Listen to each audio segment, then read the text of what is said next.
Mes chers compatriotes, malgré la décision inique et ignoble de rejet de ma candidature à l'élection présidentielle prévue en octobre prochain, de nombreux Camerounais ont continué de penser que je peux encore jouer un rôle important quant à l'issue de ce scrutin.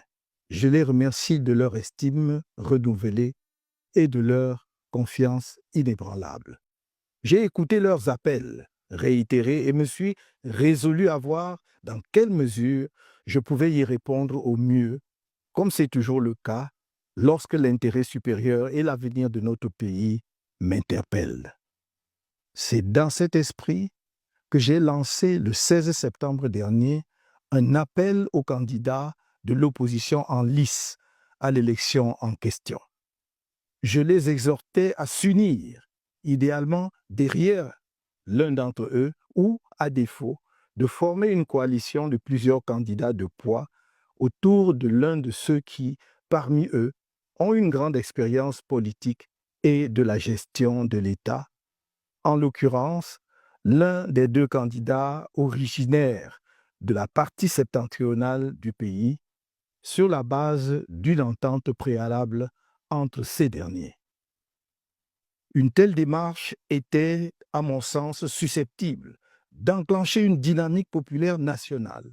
Elle aurait permis la mutualisation des efforts et d'éviter la dispersion des voix, rendant inéluctable la victoire du candidat porté par l'ensemble du peuple du changement, autant dire tout le peuple camerounais. Depuis cet appel, j'ai reçu et échangé avec 7 des 11 candidats de l'opposition, y compris les plus importants, ainsi que quelques personnalités de la société civile.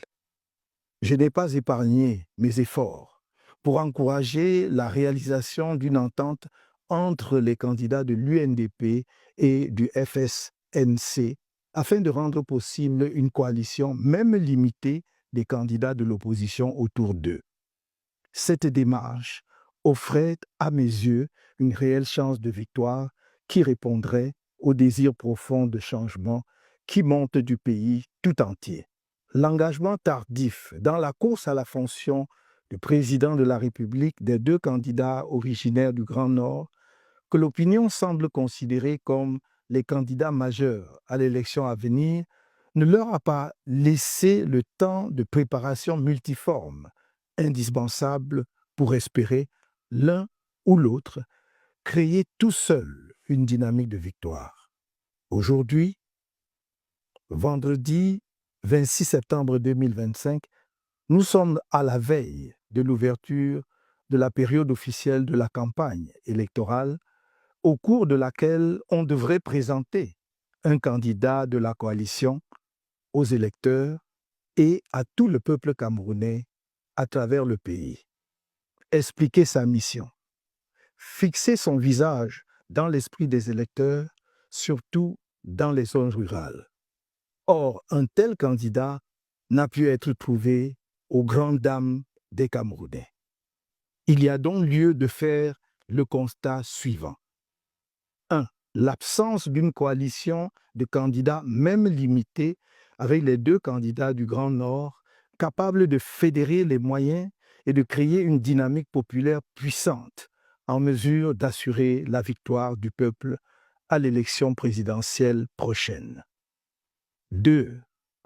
L'existence de profondes divisions au sein de la population, en particulier parmi les soutiens des candidats de l'UNDP et du FSNC, conséquence de l'absence d'une entente pour un seul candidat parmi les deux. 3. La perspective d'un éparpillement des voix susceptible de compromettre sérieusement les chances de victoire d'un candidat de l'opposition. En conséquence de tout ce qui précède, nous, Maurice Kamto, et l'Alliance politique pour le changement, APC, qui soutenait ma candidature, sommes parvenus à la conclusion qu'il convient de laisser à chaque électeur la responsabilité pleine et entière de voter librement, en son âme et conscience, pour le candidat de l'opposition de son choix lors de l'élection présidentielle prévue le 12 octobre 2025. Vive le Cameroun!